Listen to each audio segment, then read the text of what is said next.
सबसे पहले आप सबका धन्यवाद कि आप लोग यहाँ पर आए। क्षमा चाहूँगा कि थोड़ा सा विलम्ब ज़रूर हुआ आने में। आप सब जान रहे हैं कि किस तरीके से पारिवारिक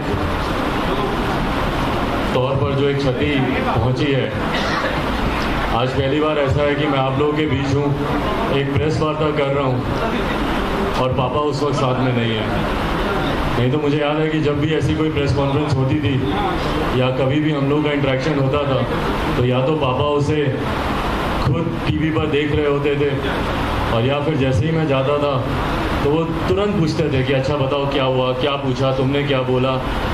तो ये सारी बातें हैं, रह रहकर ऐसी चीज़ें दिमाग को कौंधती हैं, दिल को कौंधती हैं। सोचा नहीं था कि कभी कोई ऐसा दिन आएगा जब पापा के बिना मैं इस तरीके से अकेला बाहर होऊंगा। पर ये हिम्मत भी फिर मुझे पापा ही देते हैं। हमेशा उन्होंने मुझे कहा था कि अगर तुम्हारी सोच सही है, तुम्हारी डगर सही है, तुम्हारी राह सही है तो अकेले चलने से कभी डरना मत। एक बात है जो हमेशा मेरा हिम्मत आज भी बढ़ाती है। पापा हमेशा कहते थे कि शेर का बच्चा होगा तो जंगल चीर के निकलेगा, गीदड़ होगा तो मारा जाएगा।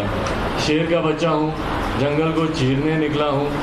और जो पापा का सपना था और जो उनकी अंतिम इच्छा थी, आज उसको मैं आप लोगों के सामने यहाँ पर रखने आया हूँ। Bihar first, Bihari first. लंबे समय से हम सब उसके बारे में चर्चा कर रहे हैं, हम सब उसकी बात कर रहे हैं। आज वो मैं प्रदेश को समर्पित करने आया हूँ। 12 करोड़ अपने बिहारी साथियों को वो समर्पित करने आया हूँ। ये सोच बिहारियों के सुझाव से ही तैयार की गई है। लगभग 4 लाख से ज़्यादा बिहारियों के सुझाव से हम लोगों ने Bihar first, Bihari first vision document हम लोगों ने तैयार किया।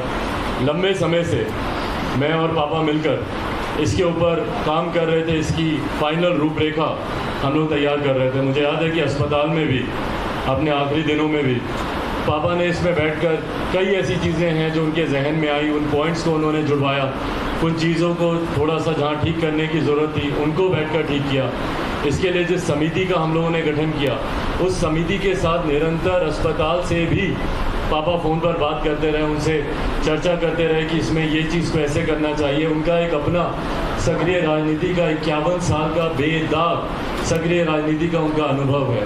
उस अनुभव का सारांश भी है ये Bihar first, Bihari first vision document. इसमें बिहार की शायद ही कोई ऐसी समस्या हो जिसका हम लोगों ने समाधान नहीं किया हो। मेरी राजनीति सकारात्मक राजनीति की मैं सोच रखता हूँ। युवा हूँ, पढ़ा लिखा हूँ, जानकार हूँ और बिहारी हूँ। और एक ऐसा बिहारी जो देश और दुनिया भी घूमा हुआ है। बाकी प्रदेशों की तुलना में मेरा बिहार कहाँ है मैं जानता हूँ, क्योंकि कहीं ना कहीं उन प्रदेशों में या तो मैं रहा हूँ या मैंने काम किया है।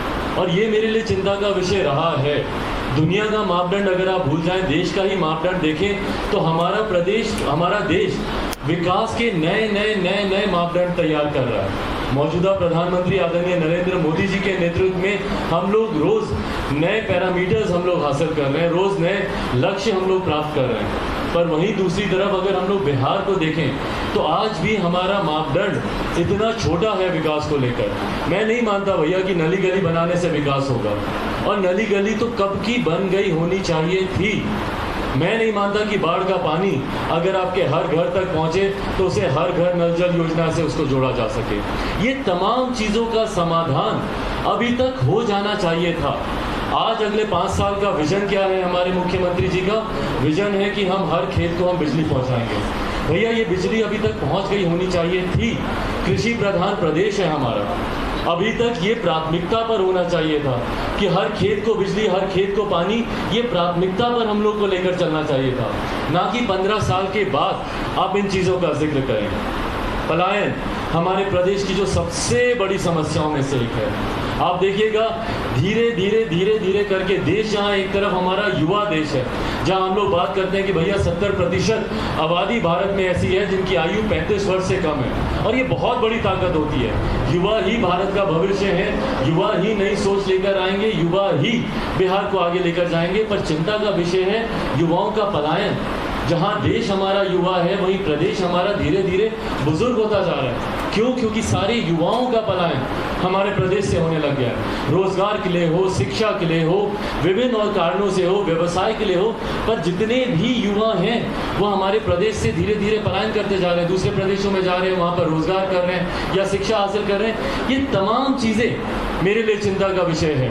और जब तक इन तमाम बिंदुओं पर हम लोग चर्चा नहीं करेंगे, जिस तरीके से यहाँ पर छात्रों की हालत है, जिस तरीके से शिक्षा प्रणाली है या जिस तरीके से स्वास्थ्य सेवाएं हैं, जब तक हम लोग हर सेगमेंट को टारगेट नहीं करेंगे, तब तक जो विकसित बिहार का हम लोग का सपना है शायद हम लोग उसको पूरा नहीं कर पाए। और यही कारण है कि एक लंबा समय बीत गया, लगभग 3 दशक, पिछले 3 दशक हम लोग सिर्फ बिहार में विकास की चर्चा ही करते रहे, पर सही मायनों में जो विकास यहाँ पे पहुंचना चाहिए था वो नहीं पहुंच पाया। अभी तक हम लोग अपने प्रदेश में सिर्फ जातीय समीकरण के आधार पर सरकारें बनती रही, सरकारें गिरती रही। अभी भी कई ऐसे सत्ताधारी नेता हैं जो सिर्फ वोट बैंक की पॉलिटिक्स करते हैं। किसी ने ईमानदारी से बिहार को आगे लेकर जाने की सोच नहीं रखी। मौजूदा मुख्यमंत्री को भी देखकर मुझे ताज्जुब होता है, आश्चर्य होता है कि भैया आप किस तरीके से जातीयता को आप बढ़ावा देते हैं, जहां एक तरफ बिहार का नेतृत्व करने के नाते आपकी प्राथमिकता होनी चाहिए कि कैसे जाति व्यवस्था हमारे प्रदेश से खत्म हो, कैसे कम्युनलिज्म, और हमारे मुख्यमंत्री बोलते हैं कि भैया जीरो टॉलरेंस है हमारा कम्युनलिज्म के प्रति, सांप्रदायिकता के खिलाफ हमारा जीरो टॉलरेंस है। पर वहीं दूसरी तरफ खुद जो व्यक्ति जातीयता को, जो व्यक्ति सांप्रदायिकता को बढ़ावा देता हो, उसके नेतृत्व में बिहार के विकास की कल्पना करना उचित नहीं है। जिन्होंने इससे बांटो और शासन करो की राजनीति को अपनाया, जब अंग्रेज हम लोग को बांटते थे और हम लोग के ऊपर रूल करते थे, डिवाइड एंड रूल की पॉलिसी वहां से आई थी, और वही कार्य आज के मुख्यमंत्री हमारे करते हैं। दलित को महादलित, पिछड़ा को अति पिछड़ा, और सबको वोट बैंक बनाया गया। अपीसमेंट की पॉलिटिक्स उसके बाद शुरू की गई कि भैया तुमको हम ये दे देंगे, तुमको मुफ्त में हम ये दे देंगे। बताइए, जिस प्रधानमंत्री की सोच ये हो कि तुम्हारे परिवार में किसी की हत्या होगी तब तुम्हें सरकारी नौकरी मिलेगी, और वैसे सरकारी नौकरी को लेकर मुख्यमंत्री बोलते हैं कि भैया सरकारी नौकरी कहाँ कोई देता है, कौन से देश में ये परंपरा है कि वहाँ पे सरकारी नौकरी दी जाए? भाई क्यों नहीं है? आप मुख्यमंत्री हैं हमारे प्रदेश के। आज अगर हम लोग रोजगार की अगर अपेक्षा रखेंगे तो आपसे नहीं रखेंगे तो किससे रखेंगे? सरकारी नौकरी आप दे नहीं सकते। कारखानों को लेकर आपने हाथ खड़े कर लिए। जिस तरीके से मुख्यमंत्री ने बोला कि लैंडलॉक्ड है हमारा एरिया, प्रदेश हमारा बिहार, भैया पंजाब भी ऐसे ही लैंडलॉक है, हरियाणा भी है, मध्य प्रदेश भी है, राजस्थान भी है, और आंकड़े आप लोग निकाल कर देखिए, हजारों की संख्या में वहां पर कारखाने खुले हुए हैं। और हमारे यहाँ कारखाने नए खुलना तो बंद, मुख्यमंत्री जी के कार्यकाल में आप देखिएगा कि कितने सैकड़ों जो चल रहे थे कारखाने वो बंद हुए। निरंतर मैंने मुख्यमंत्री से आग्रह किया कि सर सबसे पहले जितनी बंद मिलें पड़ी हैं उसको हम लोग को खुलवाने का काम करना चाहिए। पेपर मिल हो, चीनी मिल हो, कई ऐसे कारखाने, उसमें यंग आईटी प्रोफेशनल्स की टीम को आप हायर कीजिए और उन प्रोजेक्ट को कैसे फाइनेंशियली वायबल किया जाए उस पर हम लोग को काम करने की जरूरत है। नहीं, मुख्यमंत्री की सोच ही नहीं है उस तरफ से, ना शिक्षा को लेकर ना रोजगार को लेकर। इतनी युवा विरोधी सोच के साथ हमारे मुख्यमंत्री हैं, वो चाहते ही नहीं है कि हमारे प्रदेश का युवा आगे बढ़े, और यही कारण है युवाओं का पलायन हमारे प्रदेश से होता जा रहा है। और मुख्यमंत्री तो कहते हैं कि भैया जितने युवा हैं वो अनुभवहीन होते हैं। ताज्जुब होता है मुझे, क्योंकि मुख्यमंत्री जी ने अपनी राजनीतिक शुरुआत भी युवा के तौर पर ही की थी। छात्र आंदोलन से वो निकले थे, जेपी के दौर से वो निकले थे, और उस वक्त उनकी जो राजनीति थी वो छात्र आंदोलन छात्रों युवाओं के लिए ही था। और आज जब दूसरे युवा आगे बढ़ना चाहते हैं, मेरे जैसे युवा जब विकास की सोच लेकर आना चाहते हैं, तो सबसे ज़्यादा अगर हम लोग की कोई टांग खींचने का काम करता है, हम लोग को कोई पीछे धकेलने का काम करता है, तो हमारे मुख्यमंत्री ही वो काम करते हैं। जो मुख्यमंत्री अपने प्रदेश के युवाओं को आगे नहीं बढ़ने दे सकता, तो वो प्रदेश हमारा कैसे आगे बढ़ेगा? इन तमाम चिंताओं पर हम लोग को काम करने की ज़रूरत है। और उसी की सोच के साथ हम लोगों ने बिहारी फर्स्ट विजन डॉक्यूमेंट लेकर आए हैं। उसके कुछ प्रमुख ऐसे बिंदु हैं जो मैं आप लोगों के मैं समक्ष रखना चाहता हूं कि किस सोच के साथ हम लोग चुनाव में जा रहे हैं। मेरी सोच सकारात्मक है, पॉजिटिव ऑप्टिमिस्टिक सोच वाला मैं व्यक्ति हूं। मैं चाहता हूं कि आने वाले 20 दिन पॉजिटिव तरीके से, सकारात्मक तरीके से, बिना किसी पे आरोप प्रत्यारोप लगाए हुए हम लोग सिर्फ और सिर्फ बिहार के विकास की बात करें। मैं आप लोगों के माध्यम से तमाम 12 करोड़ बिहारियों के सिर्फ 20 दिन अपने लिए चाहता हूं। इन 20 दिनों में ना सिर्फ बिहारी फर्स्ट को आप समझें, बल्कि इस बात का भी आप लोग आकलन करें कि पिछले 30 साल क्या जो दूसरे प्रदेशों को मिले वैसे ही हमारे प्रदेश को मिले। जहां दूसरे प्रदेश दिन दुगनी रात चौगनी तरक्की से आगे बढ़े, क्या हमारा प्रदेश वैसे आगे बढ़ पाया? ये 20 दिन हमारे आने वाले 50 साल को निर्धारित करेंगे। ये 20 दिन यहाँ से एक नई आधारशिला रखेंगे। और अगर कहीं गलती से मौजूदा मुख्यमंत्री अगर इस चुनाव में जीत जाते हैं तो हमारा प्रदेश हार जाएगा, हमारा प्रदेश पुनः बर्बादी की कगार पर जाकर खड़ा हो जाएगा, हमारा प्रदेश का युवा फिर से पलायन करने को मजबूर हो जाएगा। मेरी आने वाली पीढ़ी, जितने युवा साथी हैं, उनकी आने वाली पीढ़ी पुनः पलायन करने को मजबूर हो जाएगी। इसीलिए साथियों, आप सबके माध्यम से मैं चाहता हूं कि हम लोग Bihar first, Bihari first vision document को हम लोग समझें। उसको आज मैं प्रदेश को जहां एक तरफ समर्पित कर रहा हूं, आप सबके माध्यम से मैं चाहता हूं कि उसके ऊपर ज़्यादा से ज़्यादा चर्चा हो। पहले मैं चाहता हूं कि इसका विमोचन करके हम लोग आपके समझ भी एक कॉपी दे दें। आइए।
चलिए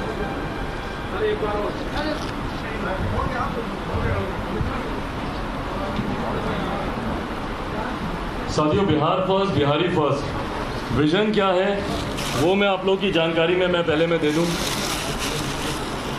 इसके कुछ प्रमुख बिंदु ऐसे हैं जो मैं चाहता हूं कि आपकी जानकारी में हो और आप लोगों के माध्यम से मैं चाहता हूं कि जनता तक वो पहुंचे। इसमें पहले पन्ने पे जो इस विजन डॉक्यूमेंट का सारांश मैंने तैयार किया है, मेरी क्या सोच है, मैं क्या सोचता हूं, पापा क्या सोचते थे बिहार को लेकर, ये तमाम बातें। और मुझे लगता है कि पापा का एक आखिरी लेख पापा ने बिहार के बारे में, मेरे बारे में, इसके आखिरी पन्ने पर अगर आप देखेंगे तो पापा क्या सोचते थे, उनकी क्या सोच थी, उन्हीं के हस्ताक्षर के साथ उसको भी हम लोगों ने यहाँ पर पॉइंट आउट किया है। साथियों, इसके 2-4 जो प्रमुख बिंदु हैं उसको मैं बताता हूँ। जहाँ इसकी शुरुआत मैंने इस लाइन से की है कि मेरा बिहार मेरा अभिमान रहा है, जिसकी पहचान सदियों से रही है, और ये हम सबका अभिमान रहा है। बिहार पे देश गौरव करता था। हम लोग प्राचीन काल में जब कुछ प्रमुख यूनिवर्सिटीज़ का जब जिक्र होता था, पुराने ज़माने में जब तक्षशिला की बात होती थी, तो वहीं बिहार पे हम लोग नालंदा यूनिवर्सिटी पर हम लोग गर्व करते थे। पढ़ा लिखा हमारा प्रदेश, सबसे ज़्यादा IAS IPS ऑफिसर्स देने वाला हमारा प्रदेश, एक ऐसा समय जहाँ देश विदेश से लोग नालंदा यूनिवर्सिटी आते थे पढ़ने के लिए। और वहीं आज आप देखिए शिक्षा की क्या स्थिति हो गई है, किस तरीके से यहाँ पर शिक्षा हर बीतते दिन के साथ बदहाल परिस्थिति में है। मेरे लिए भैया ये आज की भी तारीख में चिंता का कारण है कि क्यों सिर्फ हम बिहारियों को ही दूसरे प्रदेश जाना पड़ता है। कोरोना में अगर आप देखें, लॉकडाउन के समय आप देखें जिस तरीके से कोटा में बच्चे परेशान हो रहे थे, उनकी चिंताएं थी, घर वापस आना चाहते थे, पर मेरी चिंता थी कि आज भी क्यों मेरे बच्चों को कोटा जाना पड़ता है पढ़ाई के लिए, क्यों इस तरीके की व्यवस्था हम लोग पटना में नहीं करते। आप कोटा का अगर आप देखें, वहाँ पे पढ़ने वाला बिहारी, पढ़ाने वाला बिहारी, अधिकांश शैक्षिक संस्थानों के जो मालिक हैं वो बिहारी, पर व्यवस्था राजस्थान है। क्यों ये व्यवस्था हम लोग बिहार में नहीं दे सकते? क्यों इस तरीके की एजुकेशनल हब हम लोग बिहार में नहीं बना सकते? आप शिक्षकों की हालत देखिए यहाँ पे किस बदहाल परिस्थिति में है। और हाल फिलहाल के दिनों में हम लोगों ने जिस तरीके से देखा, शिक्षकों का आक्रोश सड़क पर आया हुआ था।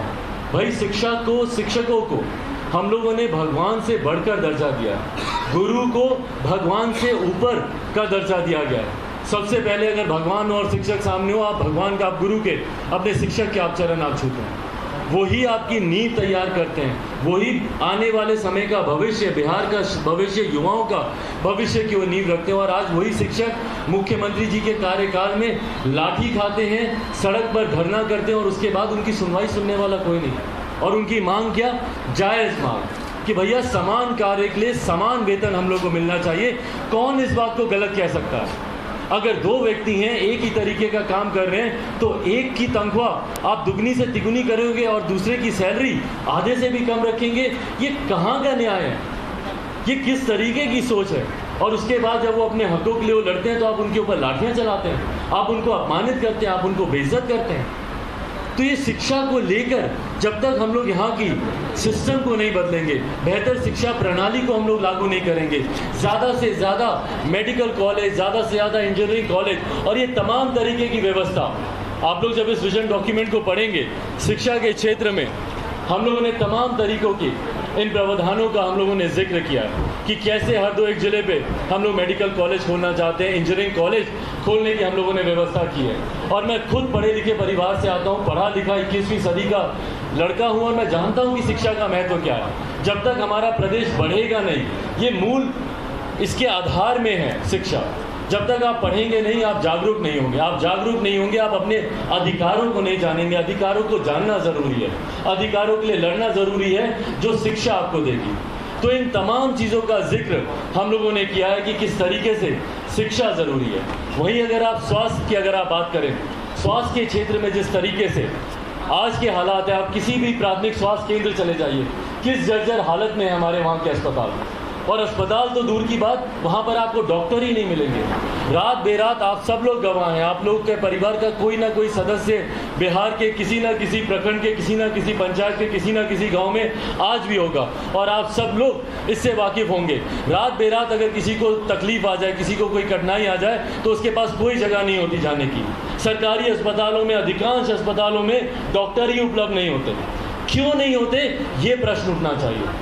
सैंक्शन पोस्ट होती हैं डॉक्टर्स की, सैंक्शन पोस्ट, जिसके लिए बजट पहले से अधिकृत होता है, बजट उसके लिए एलोकेट होता है और उसके बाद वहाँ पे डॉक्टर्स नहीं होते। महिला चिकित्सकों की ना के बराबर उपलब्धि होती है, अवेलेबल होते हैं। किसी भी प्रखंड में आप चले जाइए, ब्लॉक स्तर पर आप चले जाइए, महिला डॉक्टर्स नहीं होती। जो प्रेग्नेंट लेडी होती हैं, प्रसव के दौरान उनको कितनी पीड़ा से गुजरना पड़ता है कोई लेडी डॉक्टर के ना होने की वजह से, या उनके प्राथमिक स्वास्थ्य केंद्र में वहाँ पर वो फैसिलिटी नहीं होने के कारण।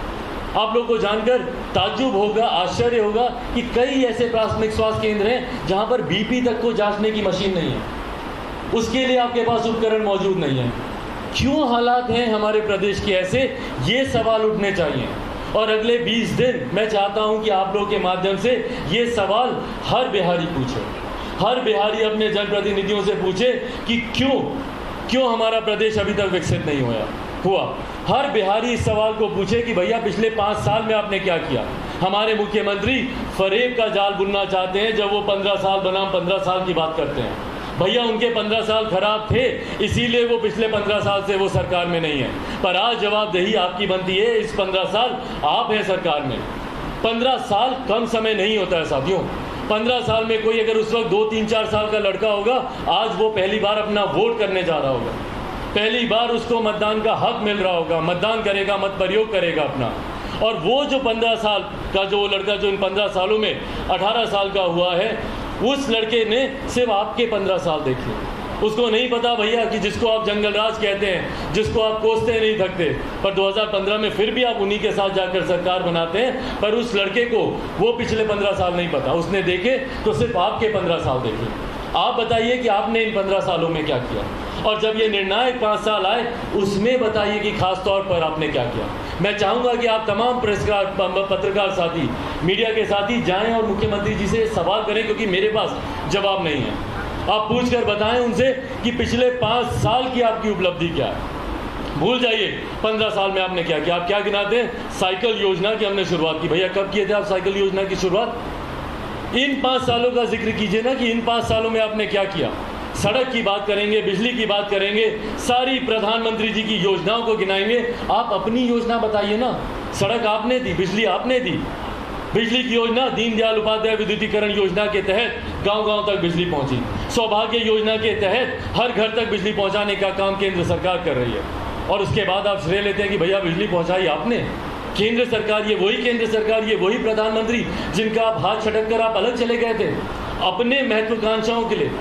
इन्हीं प्रधानमंत्री के सामने विपक्ष का नेता बनना चाहते थे, मुख्यमंत्री प्रधानमंत्री का दावेदार आप 2014 में बनना चाहते थे। इन्हीं को निमंत्रण देकर आपने इनके हाथ से थाली छीनी और आज इन्हीं की योजनाओं को गिना रहे हैं। पर अगर कोई कहता है कि आप प्रधानमंत्री जी की कृपा से आप मुख्यमंत्री बने हुए हैं तो इनको तकलीफ होती है कि भैया क्यों? जिन प्रधानमंत्री को वो देखना नहीं चाहते थे, आज अपने सत्ता के लालच में उनके साथ हर मंच वो साझा करने के लिए तैयार है। क्यों? क्योंकि उनको पता है कि आपके पिछले 5 साल की कोई उपलब्धि नहीं है।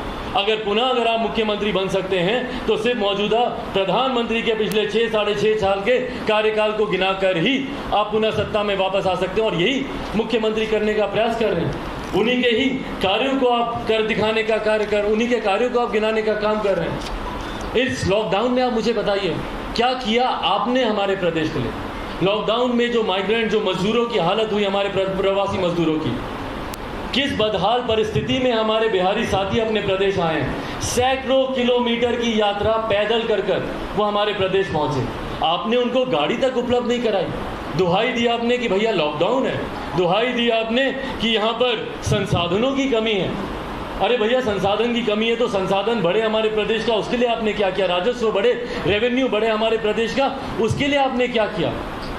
क्या संसाधन इतने आपके कमजोर थे कि सैकड़ों की तादाद में जो लोग आ रहे थे उनके लिए कुछ सैकड़ों बसेस की आप उपलब्धि नहीं करा सकते थे? उत्तर प्रदेश में योगी आदित्यनाथ जी ने करके दिखाया कि नहीं करके दिखाया? और आप निरंतर दुहाई किस बात की दे रहे थे कि हमारे पास संसाधन नहीं है, लॉकडाउन है, किसी भी बिहारी को बिहार की सीमा में नहीं घुसने दिया जाएगा। शर्मनाक बयान मुख्यमंत्री का, शर्मनाक बयान।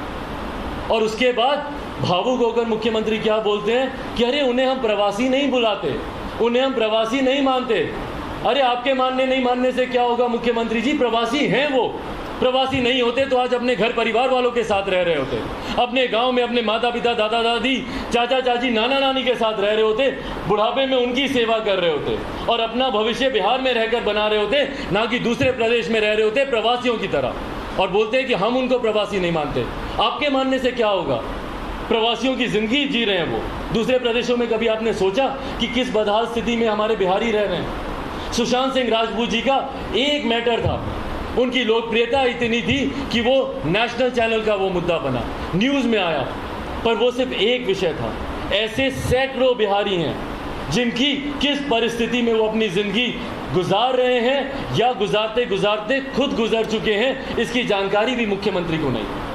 मैं चाहता था कि सुशांत सिंह राजपूत जी का मुद्दा एक उदाहरण बने, एक पैरामीटर बने आने वाले समय में, ताकि दूसरे प्रदेशों में रह रहे बिहारियों को इस बात का विश्वास हो कि मेरा मुख्यमंत्री मेरे साथ है।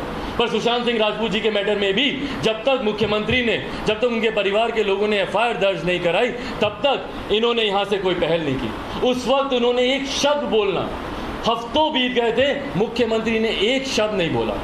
तो सोचिए आज अगर कोई मजदूर दूसरे प्रदेश में, उसकी जान अगर ऐसे ही जाती है, उसका निधन ऐसे ही होता है, तो क्या मुख्यमंत्री उस पर बोलेंगे? क्या उनको जानकारी होगी? नहीं जानकारी होगी। लॉकडाउन के दौरान मैंने पूछा था मुख्यमंत्री से कि आप मुझे आंकड़े बताइए कि कितने बिहारी दूसरे प्रदेशों में रह रहे हैं, महाराष्ट्र में कितने, गुजरात में कितने, कर्नाटका में कितने, तमिलनाडु में कितने। आंकड़े नहीं है इनके पास।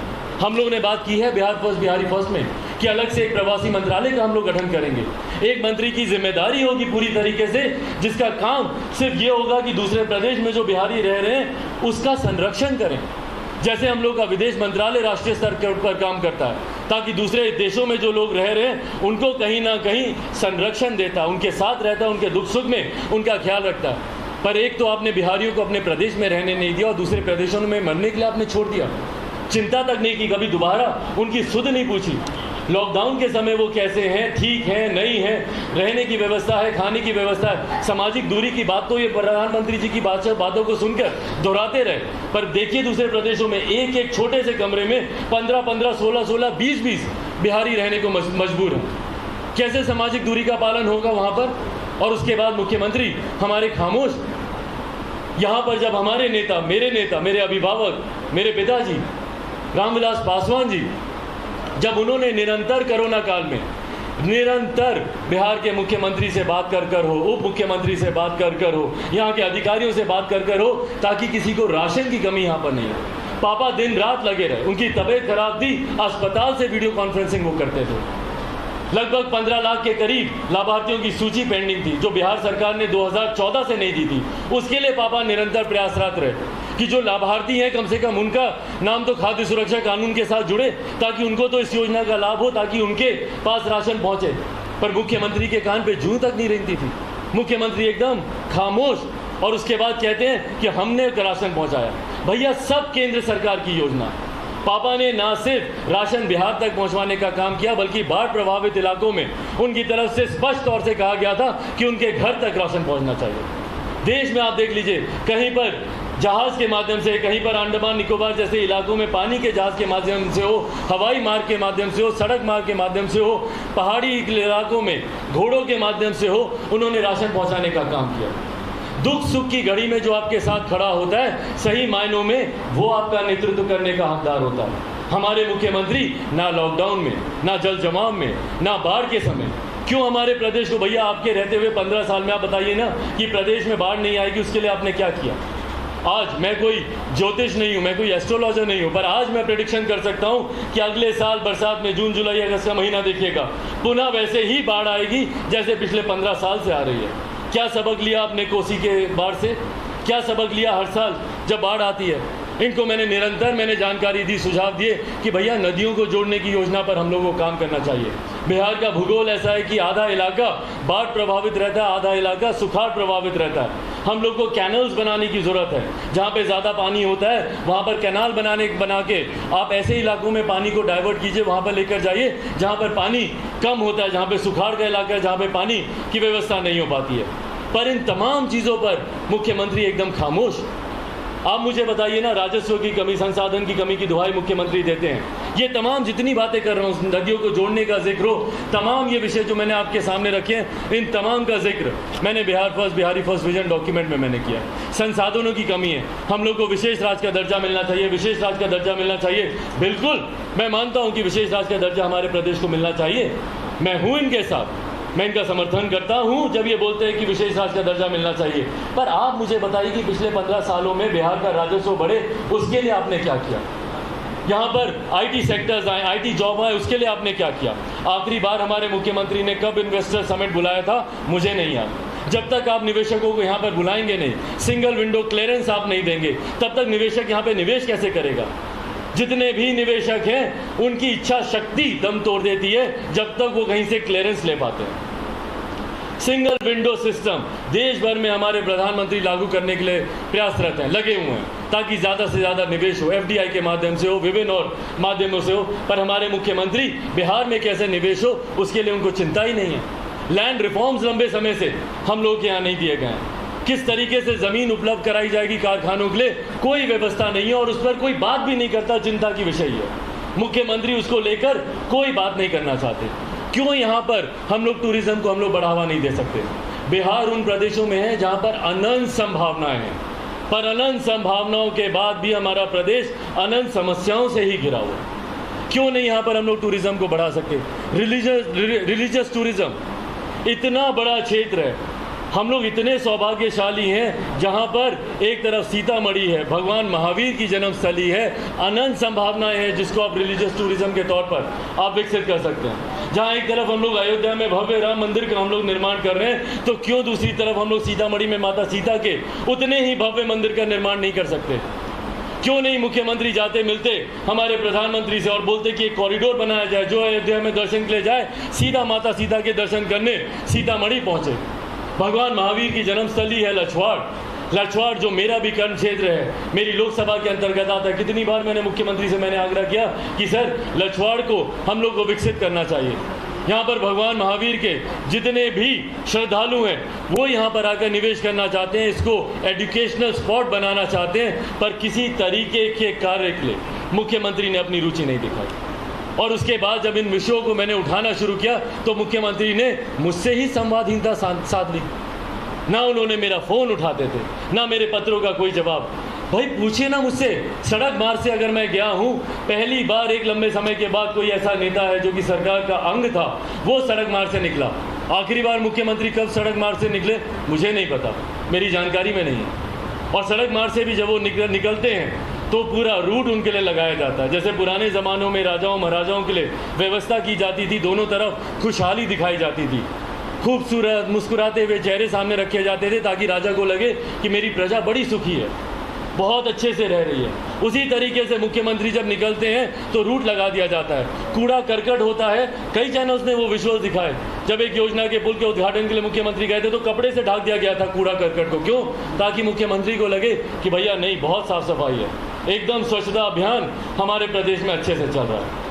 हमारे मुख्यमंत्री ने अफसरशाही को हमारे प्रदेश पे जिस तरीके से हावी कर दिया, अफसर राज यहाँ पर लेकर आ गए, जन संवाद इनका बंद हो गया, नेताओं पे इनका विश्वास नहीं है, सिर्फ अधिकारी हमारे प्रदेश में सरकार चला रहे हैं। और अधिकारी जिनकी जनता के प्रति कोई जवाबदेही नहीं होती, वो अपने मन मुताबिक जो उनको ठीक लगता है वो करते हैं। और हमारे मुख्यमंत्री क्या बोलते हैं? जीरो टॉलरेंस है हमारा करप्शन के खिलाफ। दिल पे हाथ रख के कोई एक व्यक्ति बोल दे कि क्या 7 निश्चय में भ्रष्टाचार नहीं हुआ? एक बिहारी इस बात को बोल दे, जो आप कहेंगे मैं करने को तैयार हूं। एक बिहारी दिल पे हाथ रख के बोल दे कि 7 निश्चय में भ्रष्टाचार नहीं हुआ। आपकी नाक के नीचे भ्रष्टाचार पनप रहा है, आपकी नाक के नीचे भ्रष्टाचार हो रहा है, और उसी को आप मेडल बना के अपने सीने से लगाए हुए 7 निश्चय 7 निश्चय 7 निश्चय पार्ट 2 लेकर आ रहे हैं। नली गली के काम जाकर देखिए कैसे अधर में लटके हुए हैं। सिर्फ योजना बनाने से नहीं होता, उसके लिए राजस्व भी तैयार करना होता है, उसके लिए उसके ऊपर स्टडी करने की जरूरत है। पढ़े लिखे हमारे मुख्यमंत्री इंजीनियर हैं, और उसके बाद इनके इंजीनियर मुख्यमंत्री के रहते हुए हमारे पुल टूट जाते हैं, पुल धराशायी हो जाते हैं। बताइए, अभी तक उसमें यातायात शुरू नहीं हुआ, पुल टूटने लग गए। तो जब तक कागज पे ये अधिकारियों के साथ बैठकर ये सारी चीजें करते रहेंगे, हमारा प्रदेश ऐसे ही बर्बाद होता रहेगा।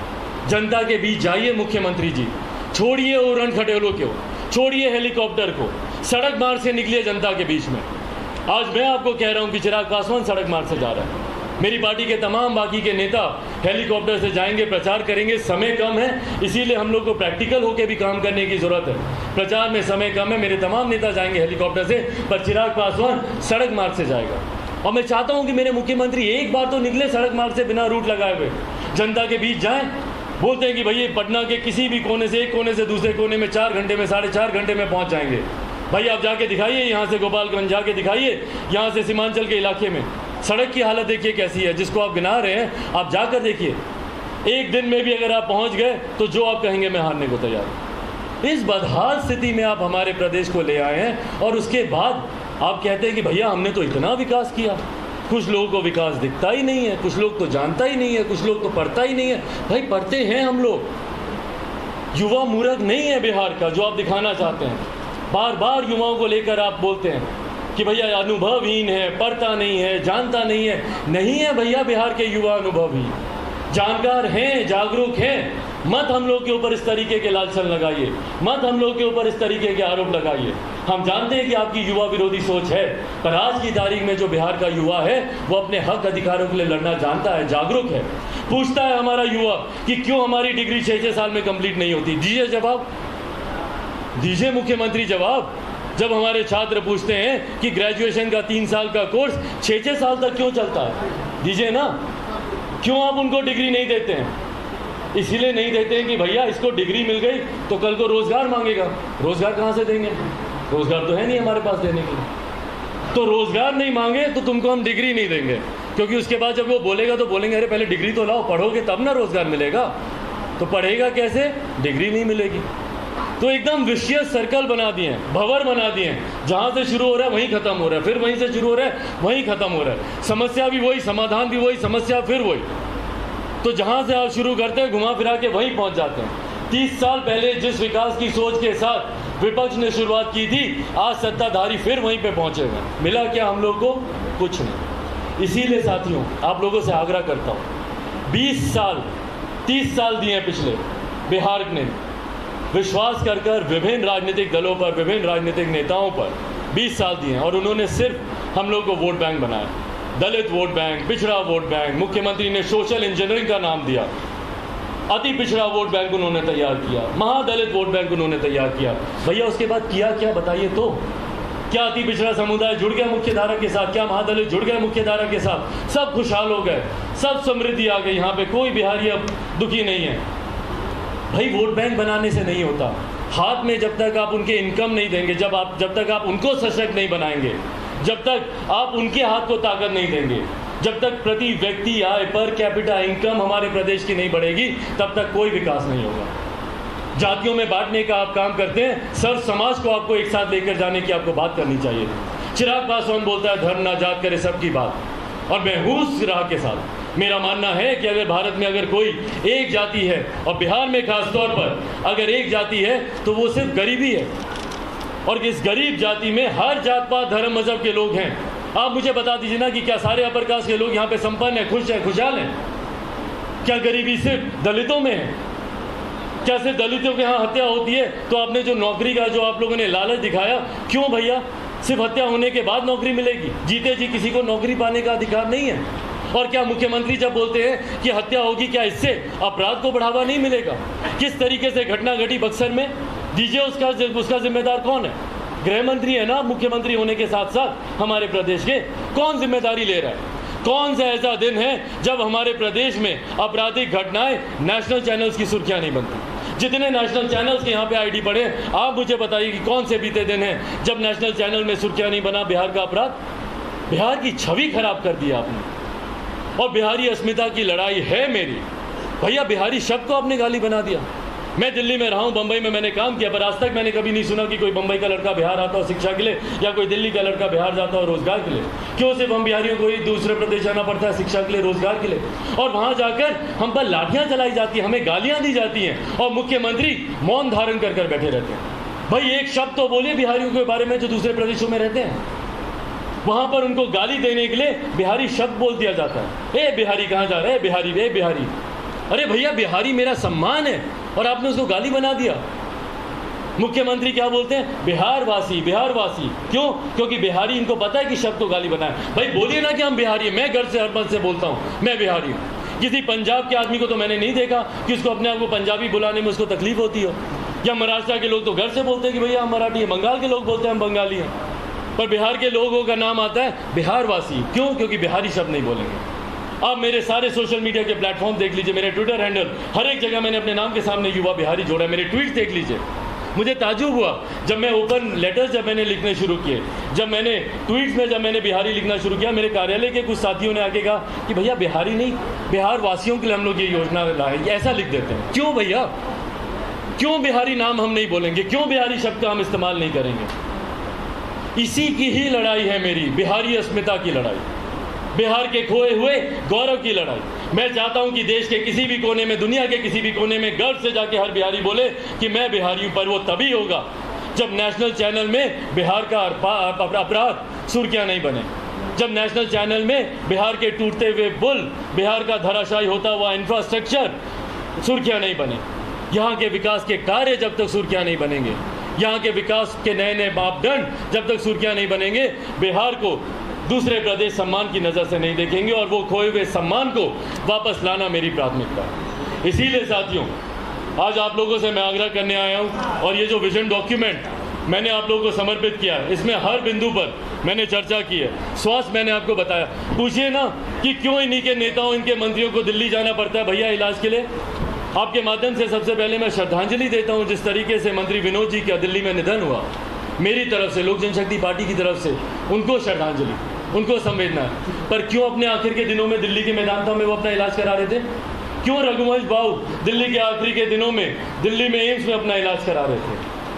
क्यों ये व्यवस्था बिहार में नहीं है? कोरोना में आप सबके पास नाम होंगे, बताइए कितने लोग हैं जो कोरोना में अपना इलाज कराने, मुख्यमंत्री के विधायक, मुख्यमंत्री के विधान पार्षद, मुख्यमंत्री के नेता, उनके पार्टी के कार्यकर्ता जब बीमार पड़े कोरोना में दिल्ली का इलाज कराने क्यों गए भैया दिल्ली?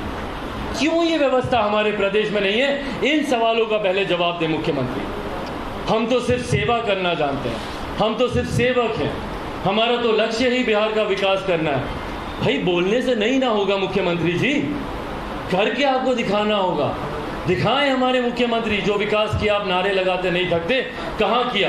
दूसरे पन्ने पर हम लोगों ने शिक्षा की बात की, शिक्षा की जानकारी मैंने आप लोगों की दी। उद्योग के बारे में मैंने आपको बताया कि किस तरीके से यहाँ पर हम लोग को उद्योग लगाने की ज़रूरत है। रोजगार पलायन के बारे में मैंने आप लोगों को बताया कि किस तरीके से रोजगार के लिए लोगों का पलायन होता है और कैसे सिंगल विंडो क्लियरेंस देकर हम लोग यहाँ पे रोजगार उपलब्ध करा सकते हैं। नारी सशक्तिकरण। भैया शराबबंदी एक बात कर कर मुख्यमंत्री सोचते हैं कि हमने भैया नारी को सशक्त कर दिया। भाई शराबबंदी से नारी कैसे सशक्त हो गई? घरेलू हिंसा शायद घटी होगी, मैं मानता हूँ, बट उनके सशक्तिकरण के लिए हम लोगों ने 50% का हम लोगों ने उनको पंचायत स्तर पर आरक्षण दे दिया, उनको हम आगे लाकर दे रहे हैं। भाई नारी उत्पीड़न के लिए आप बताइए ना आपने क्या किया? बिहार में महिलाओं को सुरक्षा मिले उसके लिए आपने क्या किया? आप चले जाइए बिहार के किसी भी जिले में, जिला मुख्यालय को छोड़कर आप मुझे बताइए कि बिहार के कौन से जिले में प्रखंड स्तर पर महिला पुलिसकर्मी उपलब्ध हैं? भाई महिलाएं नहीं कंफर्टेबल होती हैं, वो नहीं अपने आप को सहज महसूस करती हैं, उनके साथ कोई उत्पीड़न होता है, कोई घटना घटती है तो पुरुष पुलिसकर्मी के पास जाएं। वो चाहती है कि महिला पुलिसकर्मी हो ताकि वो अपनी सहजता से अपनी बातों को रखें। कोई प्रखंड में कोई महिला है, उसके साथ कोई उत्पीड़न हुआ है, आप कैसे उम्मीद कर सकते हैं कि 100, 150, 200 किलोमीटर वो चलकर जाएगी मुख्यालय, जिला मुख्यालय, और वहां पर जाकर अपनी बातों को कहेगी? क्यों नहीं हर प्रखंड स्तर पर पुलिसकर्मियों की नियुक्ति होती है, महिला पुलिसकर्मियों की नियुक्ति होती है? क्यों नहीं महिलाओं से जुड़े हुए मामलों को आप फास्ट ट्रैक को आप सौंपते हैं ताकि जल्द से जल्द उसका समाधान हो? ये तमाम प्रावधान हम लोगों ने बिहारी फर्स्ट में हम लोगों ने रखे हैं। किसान को लेकर जिस तरीके की समस्या है, हर खेत में हम बिजली पहुंचा रहे हैं। भैया तो अभी तक क्या कर रहे थे कृषि प्रधान प्रदेश में? आप प्राथमिकता होनी चाहिए थी किसानों का उत्थान, यहाँ पर उनके लिए सिंचाई की व्यवस्था करके देना, उनको बिजली उपलब्ध करा के देना। बाकी प्रदेशों में देखिए निःशुल्क कई ऐसे प्रदेश हैं जहाँ पर किसानों को बिजली मिलती है, और आप तो अभी तक उनको बिजली पहुँचाने की आप लोग बात कर रहे हैं, वो आप लोग नहीं अभी तक पहुँचा पाए। बाढ़ सुखाड़ का मैंने आपसे जिक्र किया। आवासीय योजना, बंगला योजना के तहत हम लोग इसको लेकर आने का हम लोगों ने वादा किया है। इसमें हम लोगों ने समाज के एक ऐसे वर्ग का भी जिक्र किया है जिसकी कोई बात नहीं करता। तम समाज का तीसरा वर्ग, मेल फीमेल, उसके बाद जो थर्ड जो जेंडर होता है, ट्रांसजेंडर जिसको हम लोग बोलते हैं, किन्नर समाज के लोग जो होते हैं, उनके बारे में कोई चिंता नहीं करता। पर हकीकत है वो भी हमारे समाज की हिस्सा है, किन्नर समाज के लोग भी हमारे समाज का। उनको भी हम लोग को मुख्य धारा के साथ जोड़ना है, उनको भी बेहतर व्यवसाय मिले। शर्म आती है मुझे, दुख होता है मुझे जब इस समाज के लोगों को मैं सड़क पर लोगों के सामने हाथ फैलाते हुए देखता हूँ, और जब हम लोग को इनसे आशीर्वाद लेना होता है तो इनको हम लोग इतना शुभ मानते हैं कि भैया इनके कही हुई बात सच होगी, पर उसके बाद उनको हम लोग सड़क पर छोड़ देते हैं मांगने के लिए। उस तक का मैंने जिक्र किया कि उनको हम लोग सम्मान की जिंदगी देंगे, उनको हम लोग बंगला के साथ हम लोग जोड़ने का देंगे। हम लोगों ने हथुआ विधानसभा, हम लोग की एक विधानसभा है, वहाँ से इस समाज के एक व्यक्ति को मैंने यहाँ से चुनाव लड़ने का, मुन्ना किन्नर करके हैं, उनको मैंने ये सम्मान दिया, उनको मैंने मुख्य धारा के साथ जोड़ने का हम लोगों ने काम किया। मीडिया, जो बुद्धिजीवी वर्ग के लोग हैं, मीडिया के जो साथी हैं, आप लोगों के लिए भी विभिन्न और प्रावधानों के साथ मैं जानता हूं कि आप लोग किस स्थिति में रहते हैं। बंगला योजना के तहत आप लोग को, और बंगला योजना क्या है, जैसे महाडा है, जैसे दूसरे प्रदेशों में आप चले जाइए, सस्ती दरों पर घर मिलते हैं। भाई पत्रकार, बुद्धिजीवी वर्ग जो सही मायनों में हम लोग की आवाज़ है, बिहारियों की आवाज़ है, किस बदहाल परिस्थिति में रहते हैं। जिला पे आप चले जाइए, पत्रकारों की हालत देखिए कैसी है। और पापा भी हमेशा से चिंतित रहे पत्रकार, बुद्धिजीवी वर्ग के लिए। मुझे गर्व होता है कि भैया जब मैं आज भी इस बात को याद करता हूँ कि पत्रकारों के लिए उन्होंने, रेल मंत्री जब वो थे, रेलवे पास की उन्होंने व्यवस्था उन्होंने करा के दी, जिला स्तर के पत्रकारों के लिए उन्होंने ये व्यवस्था करा के दी। टीएसी का मेंबर पत्रकारों को उन्होंने बताया जब वो कम्युनिकेशन मिनिस्टर थे। तो हम लोगों ने बुद्धिजीवी वर्ग का भी उसी तरीके से हम लोगों ने ध्यान रखा। कानून व्यवस्था, सबसे ज़्यादा मुख्यमंत्री मुझसे जिस बात को लेकर परेशान होते हैं, क्योंकि मैंने नालंदा में ही मैंने ये सवाल उठाया था कि भैया 100 नंबर क्यों नहीं काम करता। हम लोगों को बचपन से सिखाया गया है कि 100 नंबर पुलिस का नंबर। भैया जब आपका 100 नंबर ही काम नहीं करेगा तो अपराधियों के प्रति, अपराधियों के मन में खौफ कैसे आएगा, डर कैसे आएगा। भाई हर किसी के पास डीएमएसपी का नंबर नहीं होता ना। आज अगर मेरे ऊपर कोई अटैक करे तो मैं तुरंत 100 नंबर चलाऊंगा, 100 नंबर काम ही नहीं करता। भाई 100 नंबर का काम करना ज़रूरी है ताकि अपराधियों में डर हो। 10 मिनट के भीतर पुलिस का पहुंचना वहाँ ज़रूरी है ताकि अपराध को अंजाम दे रहे हुए व्यक्ति के अंदर ये डर हो कि भैया फ़ोन कर दिया इसने, तुरंत पुलिस आ जाएगी। यहाँ तो जो विक्टिम है वो फ़ोन ही करता रह जाएगा, फ़ोन ही नहीं लगेगा, तो पुलिस के आने की तो बात ही दूर है। और इसीलिए अपराध हमारे प्रदेश में बढ़ता जा रहा है। तो इन तमाम चीज़ों को शासन, अधिकारी राज जिस तरीके से हमारे प्रदेश में हावी हो गया, सब चीज़ें अधिकारियों के हाथ में, और अधिकारियों की क्योंकि जवाबदेही नहीं होती है। 5 साल के बाद नेताओं को जाना होता है, अधिकारियों को नहीं। एक बार आप अधिकारी बन गए भैया 50 साल, उसके बाद आपको पेंशन मिलेगी वो अलग। इसीलिए अधिकारी काम करें नहीं करें उनकी कोई जवाबदेही नहीं है, इसीलिए अधिकारियों को भी जवाबदेह बनाना जरूरी है। भाई लोक जनशक्ति पार्टी जब सरकार में हम लोग आएंगे, हर उस अधिकारी से जवाब मांगा जाएगा जिन्होंने अपने रहते हुए अपने क्षेत्र का विकास नहीं किया, जिन्होंने केंद्र या राज्य सरकार की योजनाओं को धरातल पर नहीं पहुंचा पाए, हर उस अधिकारी से जवाब मांगा जाएगा। शासन को लेकर हम लोगों ने इन बिंदुओं की चर्चा की। वहीं साहित्य, सांस्कृतिक, युवा के खेल के क्षेत्र से जो लोग जुड़े हुए हैं, कितने युवा हैं जो पढ़ाई लिखाई से हटकर खेल कूद में अपनी दिलचस्पी रखते हैं। भैया क्यों बिहार में वर्ल्ड क्लास स्टेडियम नहीं आ सकता? जमीन की कमी है क्या यहाँ पर? क्यों हम लोग एक अच्छा स्टेडियम हम लोग यहाँ पर तैयार करके नहीं दे सकते? वर्ल्ड क्लास इंफ्रास्ट्रक्चर के साथ जब देश के बाकी कोनों में अगर स्टेडियम्स बन रहे हैं, यहाँ क्यों नहीं बन रहे? पर्यटन, परिवहन के बारे में मैंने आपको बताया कि रिलीजियस टूरिज्म के साथ किस तरीके से हम लोग इसको जोड़ सकते हैं। अंत के पन्नों में मैंने पापा जी जो हमेशा कहते थे पापा कि मैं उस घर में दिया जलाने चला हूँ जहाँ सदियों से अंधेरा है। आज भी कई ऐसे घर हैं जिनको रोशन करना है। मुझे लगता है कहीं ना कहीं मौसम वैज्ञानिक हैं, कहा जाता है मौसम वैज्ञानिक, उनको उन्हीं का अंश, उन्हीं के संस्कार है मुझ में। शायद ये उनकी दूरदर्शिता ही थी कि वो जिस घर में दिया जलाना चाहते हैं, अपने बेटे का नाम ही उन्होंने बचपन में चिराग रखा। और मैं उस लक्ष्य के साथ निकला हूँ कि आज भी हर वो घर जो अंधेरे में है, उस घर को मैं रोशन करने निकला। पापा के उस सपने को मैं रोशन करने निकला। और आज ईमानदारी से मैं बताता हूँ, जो मैं कहता हूँ कि भैया वो लड़ रहे हैं बिहार पर राज करने के लिए, हम लड़ रहे हैं बिहार पर नाश करने के लिए। मेरी लड़ाई है बिहार पर नाश करने की।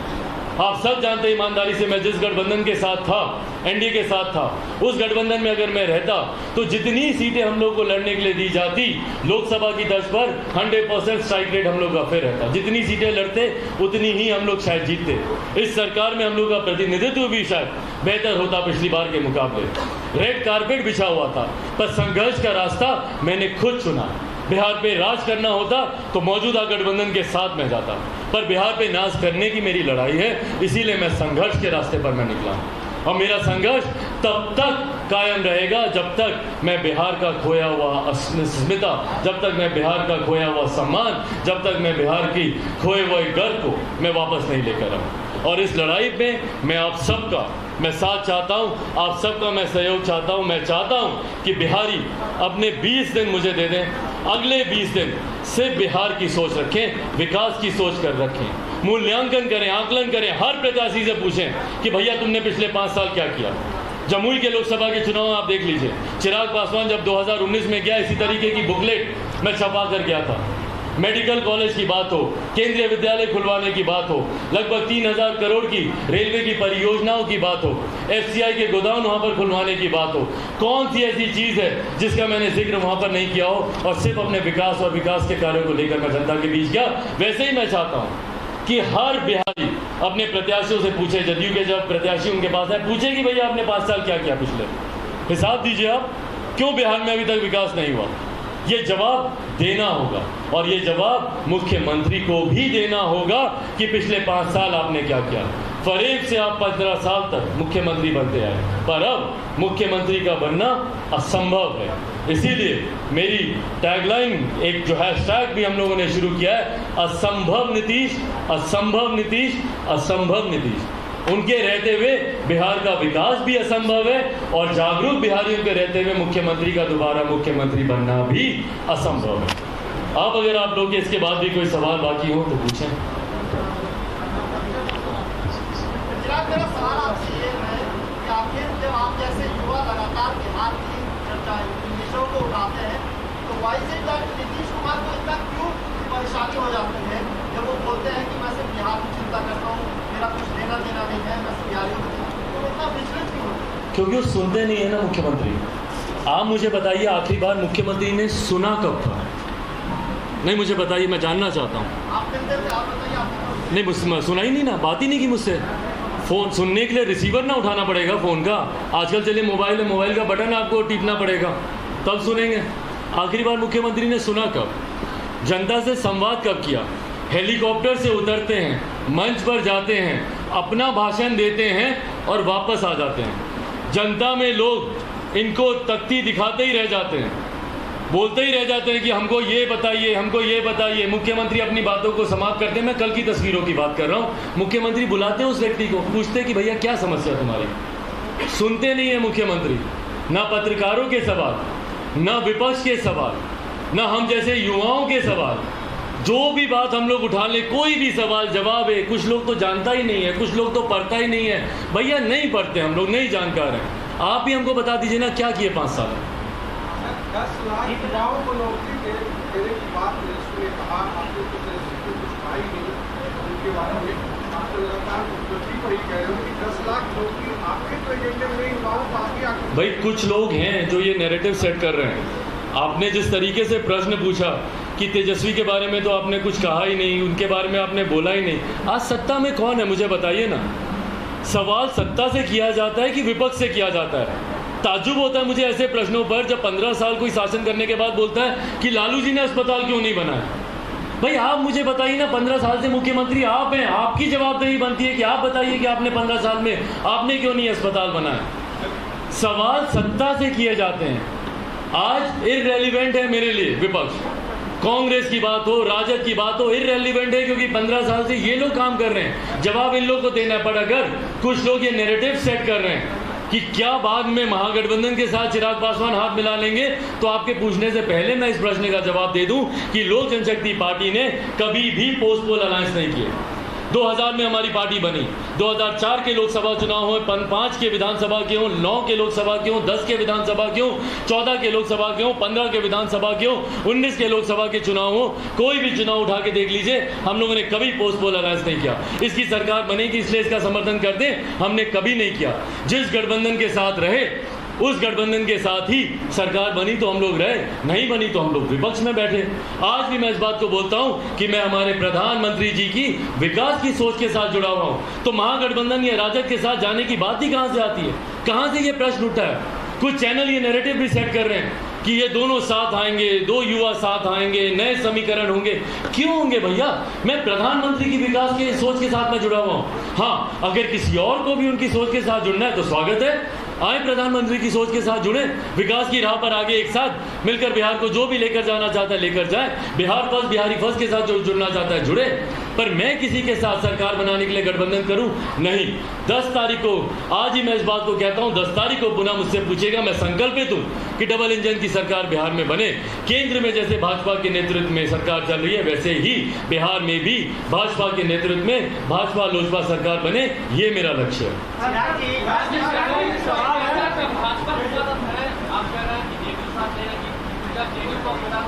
हाँ, भाई जेडीयू को मैं साइडलाइन नहीं कर रहा भाई। आप मेरे मुंह से ये शब्द मत बुलवाइए, मुख्यमंत्री इन्हीं बातों से मुझसे नाराज होते हैं। मैं जेडीयू को साइडलाइन नहीं कर रहा हूँ, जेडीयू को जनता साइडलाइन कर रही है। आज की तारीख में लोक जनशक्ति पार्टी जनता दल यूनाइटेड से ज्यादा सीटों पर चुनाव लड़ रही है और उनसे ज्यादा सीटें जीतकर लोक जनशक्ति पार्टी आएगी। मैं दावे के साथ ये बात कह रहा हूँ। सवाल यह है कि आपने 15 साल का जेडीयू का पूरा कार्यकाल बताया, इस कार्यकाल में भाजपा भी साथ थी, उनका अपराध कितना आप मानते हैं? भाई नेतृत्व करने वाले की जिम्मेदारी सबसे ज्यादा होती है, और खासतौर पर जब नेतृत्व करने वाला व्यक्ति हमारे मुख्यमंत्री जैसा हो। आप सब जानते हैं, कोई ऐसा व्यक्ति यहाँ पर नहीं है जो इस बात को नहीं मानता हो। क्या मुख्यमंत्री लोकतांत्रिक तरीके से काम करते हैं? बताइए मुझे। अकेले निर्णय लेते हैं, वो अकेले फैसले करते हैं। उनकी पार्टी के नेताओं तक को पता नहीं होता कि वो कौन सी नीति पर काम कर रहे हैं। उनकी पार्टी के नेता, उनके सांसद, उनके विधायक सामने कोई नहीं बोलेगा, बट पीठ पीछे सब ये बात बोलते हैं कि भैया हमको भी अखबार से ही पता चला कि ये घोषणा की गई, इस नीति में हमको भी जानकारी नहीं थी। उनकी कार्यशैली को कौन नहीं जानता मुख्यमंत्री की? अकेले अकेले अकेले किसी से नहीं पूछते हैं वो। तो जब वो अकेले फैसला लेते हैं, अकेले निर्णय लेते हैं, मेरी तो संवेदनाएं हैं भारतीय जनता पार्टी के नेताओं के साथ कि भैया आज भी मजबूरी में उनको 7 निश्चय महागठबंधन की योजना के साथ काम करना पड़ रहा है। किसकी योजना थी 7 निश्चय? एनडीए ने बनाई थी क्या? कांग्रेस, राजद, जनता दल यूनाइटेड ने मिलकर इन्होंने इस योजना को बनाया था 2015 में, उसी पे ये काम कर रहे हैं। तो जब ये योजना एनडीए के साथियों से पूछकर नहीं बनाते, काम उनसे पूछकर नहीं बनाते, तो जवाबदेही भी तो फिर इन्हीं की बनेगी। आप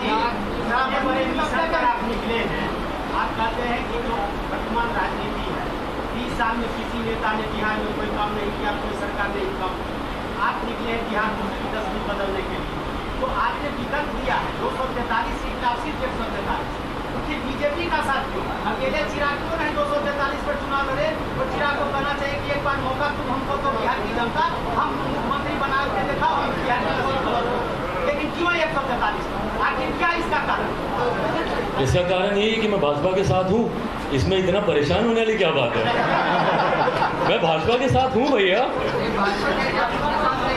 मैं हूँ भाजपा के साथ, मैं प्रधानमंत्री की सोच के साथ हूँ। और सुनिए ना, एक सेकंड, अरे मैं सब सवालों का जवाब दूंगा भैया। मैं प्रधानमंत्री की सोच के साथ हूँ। और बताइए भाई, मैं मानता हूँ कि भाई बिहार में अपराध है, पर क्या मेरी कनपट्टी पे बंदूक रख के कोई बोलेगा कि उसके खिलाफ प्रत्याशी उतारो? मेरी पार्टी है ना, मेरी अपनी पार्टी है, मैं स्वतंत्र हूँ कि नहीं हूँ? मैं अपने विचारों को लेकर बताइए, मैं स्वतंत्र हूँ कि नहीं, या मैं निर्णय दूसरों के कहने पर लूँ? मेरी पार्टी का अपना मैनिफेस्टो है, मेरी पार्टी की अपनी विचारधारा है, मेरी पार्टी का अपना संसदीय बोर्ड है। यहाँ पर हमारे संसदीय बोर्ड के अध्यक्ष बिहार के मौजूद हैं, राजू तिवारी जी। यहाँ पर हमारे प्रदेश अध्यक्ष मौजूद हैं, प्रिंस राज जी। सूरज भान जी राष्ट्रीय उपाध्यक्ष, पिताजी के साथ लंबे समय से पार्टी के निर्माण को लेकर इनकी एक अहम भूमिका रही है। तमाम हमारे वरिष्ठ साथी यहाँ पर मौजूद हैं, संजय पासवान है, कैफी जी यहाँ पर मौजूद हैं, हमारे प्रधान महासचिव यहाँ पर संजय शराफ हमारे मौजूद हैं, जिन्होंने युवाओं का नेतृत्व किया देश भर में। इन सब के सुझाव कि भैया हम लोग को जनता दल यूनाइटेड के खिलाफ हम लोग को चुनाव लड़ना चाहिए, है मेरी पार्टी की रणनीति, ये है हमारी सोच, ये है हमारा हिस्सा। और मैं प्रधानमंत्री जी की सोच के साथ हूँ। मैं तो बोलता हूँ कि चुनाव परिणामों के बाद मुझे यहाँ पे बिहार में मैं भाजपा के नेतृत्व में मैं सरकार बनाना चाहता हूँ, तो क्यों मैं उनके सामने मैं प्रत्याशी उतारूँ? वैसे आपकी जानकारी लिए 5 उन जगहों पर भी मैंने उतारे हैं। इससे पहले कि अब आपकी चिंता उस तरफ शुरू हो जाए, 5 ऐसी सीटें हैं जहाँ पर हम लोगों ने प्रत्याशी उतारे हैं, पर वो जानकारी भी मैंने भाजपा को मैंने पहले दे दी थी। ये भी मैं बात बताऊँ, बिहार का जो लीडरशिप है बीजेपी का, सरकार बनाएंगे बिहार में बीजेपी के नेताओं के साथ, जी, वो लीडरशिप आपको नहीं मान रहा अपने गठबंधन? भाई आप इतने समय से आप मुख्यमंत्री को जान रहे हैं, ऐसी बात कर रहे हैं आप जैसे आप बिहारी नहीं है। कैसी बात कर रहे हैं आप जान नहीं रहे हैं कि भैया मुख्यमंत्री की कार्यशैली बुलवाते हैं दूसरों से? नहीं बुलवाते क्या? नहीं, बताइए हमको, जवाब दीजिए। नहीं बुलवाते, ये उनकी कार्यशैली का हिस्सा रहा। मैं मानता हूं कि इसलिए मेरे भाजपा के नेताओं से मेरी कोई नाराजगी भी नहीं है। भाई आवाज भाजपा के नेताओं की है, विचार तो मुख्यमंत्री के हैं। ये वोट कटवा शब्द किसका है बताइए मुझे? मुख्यमंत्री का शब्द है ये, उसी शब्द का इस्तेमाल भाजपा के नेता करें। आप कीजिए, मुझे कोई दिक्कत नहीं है, कोई वो नहीं। दुख है मुझे, क्योंकि ये वही लोग हैं जो अभी कुछ समय पहले तक 3-3 पन्नों के शोक संदेश दे रहे थे, 2-2, 3-3 ग्रुप्स में इन्होंने ट्विटर पे श्रद्धांजलि मेरे पिताजी को दी, और आज उनको गए हुए 10-12 दिन नहीं हुए, उन्हीं की बनाई हुई पार्टी को आप वोट कटवा कह रहे हैं। खुश तो नहीं होंगे ना पापा, जहाँ से भी ये सुन रहे होंगे। आज मैंने एक अलग राह ली बिहार के विकास के लिए, और आप मुख्यमंत्री के प्रति आप लोग इतने नतमस्तक हो गए हैं कि आप उनको बढ़ाने के लिए बिहार को आप पिछाड़ने के लिए तैयार हो गए हैं। उनको आगे रखने के लिए बिहार को सुनने के लिए आपने कान अपने बंद कर दिए, सिर्फ मुख्यमंत्री की बात सुन रहे हैं। तो इसलिए भाजपा के नेताओं से मेरी नाराजगी नहीं है। मुझे पता है कि दबाव कहाँ से है। उस प्रेस कॉन्फ्रेंस में आप लोग थे ना सब लोग, जिसमें मुख्यमंत्री सुशील मोदी जी को बोल रहे थे थोड़ा और क्लियर कीजिए, माइक ऐसे ही था सामने, क्लियर कीजिए, बोल रहे थे कि नहीं? सुना आप लोगों ने? क्या क्लियर करने के लिए बोले? मुख्यमंत्री की कार्यशैली रही है, खुद नहीं बोलेंगे, दूसरों से बुलवाएं। आपकी पार्टी है, आप चुनाव लड़िए, आपका संसदीय बोर्ड, भाजपा विश्व की सबसे बड़ी पार्टी हो गई, उसके कंधे पर इस मतलब प्रभावशाली हो गए कि अमित शाह नरेंद्र मोदी के कंधे पर मजबूर हो गए। क्या आपको नहीं लगता कि भाजपा आपके खिलाफ हो गई है और आप बात भाई कौन किसके कंधे पे बंदूक रख रहा है मुझे नहीं पता, जदयू भाजपा पे कि भाजपा जदयू पर, मुझे अपना पता है। मैं अपनी तरफ से ही बोल सकता हूँ भाई, मैं अधिकृत ही नहीं हूँ किसी और की तरफ से बोलने के लिए। मुझे अपना पता है कि मेरे कंधे मजबूत हैं, ना मुझे मेरे कंधे मजबूत है, मेरे हाथ मजबूत है, ना मुझे हथियार उठाने के लिए किसी के कंधे की जरूरत है, ना कोई और मेरे कंधे पे बंदूक रख सकता है। इसीलिए इतना श्रेय तो आप लोग मुझे देंगे ना कि एक 38 साल के युवा में इतनी हिम्मत है कि बिहार में अकेले चुनाव लड़ रहा है अपने दम पर, बिना इस चिंता के कि परिणाम क्या होंगे।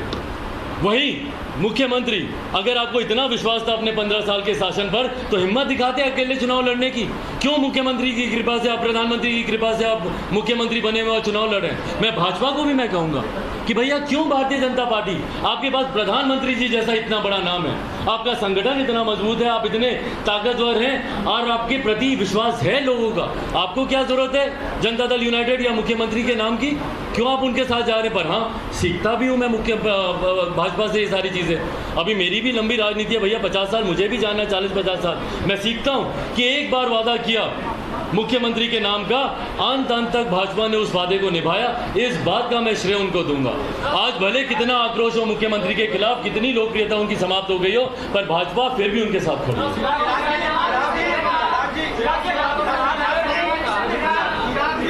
मेरे को नहीं सुनाई दे रहा। एक है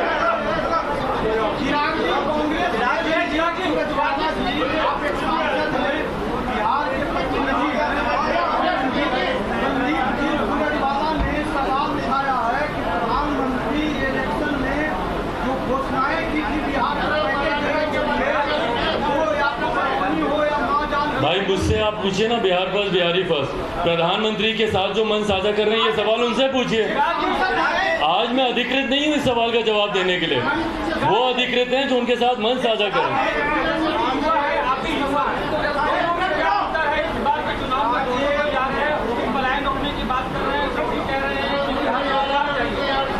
मैं तो चाह रहा हूँ कि ये सवाल हर बिहारी पूछे, सिर्फ तेजस्वी या चिराग पासवान नहीं पूछे या विपक्ष नहीं पूछे, हर बिहारी पूछे कि क्यों युवाओं का पलायन हो रहा है बिहार से। और जितने भी संपन्न परिवार के लोग हैं, चिंता ये है, यही बिहारी जब दूसरे प्रदेश में जाकर व्यवसाय लगाता है तो 100 और बिहारियों को रोजगार देने की ताकत रखता है। ऐसे संपन्न परिवार के, सक्षम परिवार के लोगों का भी पलायन हो रहा है। तो ये सवाल तो हर बिहारी को पूछना चाहिए, सिर्फ चिराग, तेजस्वी, विपक्ष इन्हीं लोगों को नहीं, सबको पूछना चाहिए।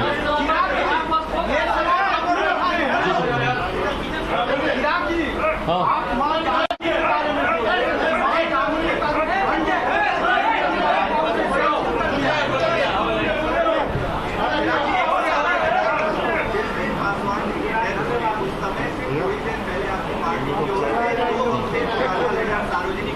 हाँ, क्या सार्वजनिक किया गया? हाँ, देखिए थोड़े से प्रश्न पूछते वक्त थोड़ी सी संवेदना रखिए, थोड़ी सी संवेदना। मुझे नहीं पता था ना कि 4 घंटे के बाद मेरे पिताजी का निधन हो रहा है, किसी को नहीं पता था। और यही भाषा कुछ नेता भी इस्तेमाल कर रहे हैं। गिरिराज सिंह दादा, जिनकी सबसे मैं इज्जत करता हूँ, सब करता हूँ, वो बोलते हैं कि मैं पिताजी की मौत पर मैं राजनीति कर रहा हूँ। आप लोग इतने नतमस्तक हो गए हैं मुख्यमंत्री को लेकर कि संवेदनाएं भूल गए हैं। मैं अगर आज यहाँ पर अगर मैं एक ब्रेव फेस लेकर आप लोग को झेल रहा हूँ, आप लोग के प्रश्नों को मैं झेल रहा हूँ, सवाल मैं ले रहा हूँ, मैं हिम्मत अपनी बनाकर मैं सामने आने का मैं प्रयास कर रहा हूँ, इसका मतलब ये नहीं कि दुख नहीं है मुझे। भाई कल 13वीं की है मैंने अपने पिताजी की, समझिए इस बात को। रोज़ रात घर जाकर रोता हूँ मैं उनको याद कर कर, दिन भर रोने का समय नहीं मिलता है मुझे, उनको याद करने का समय नहीं मिलता है। और मेरे ऊपर कहा जाता है कि मैं अपने पिता की मौत पर मैं राजनीति कर रहा हूँ। ये सवाल पूछा जा रहा है मुझसे कि उनके मरने से कुछ घंटे पहले उस लेटर को जारी किया गया, तो क्या मैं उसमें मेरी कोई सोची समझी रणनीति थी? मुझे पता था 4 घंटे के बाद मेरे पिताजी का निधन होगा। कैसे बात कर रहे हैं आप भाई? संवेदनाएं रखिए मेरे प्रति थोड़ी सी। मैं अंत में आप लोगों का मैं बहुत धन्यवाद करूंगा। इन लोगों के आगे कार्यक्रम लगे हुए सूरज भान जी के, प्रिंस के, मुझे भी सड़क मार्ग से आज मुझे पालीगंज जाना है, उसके बाद मुझे जहानाबाद जाना है। बहुत बहुत धन्यवाद साथियों। जय हिंद, जय बिहार।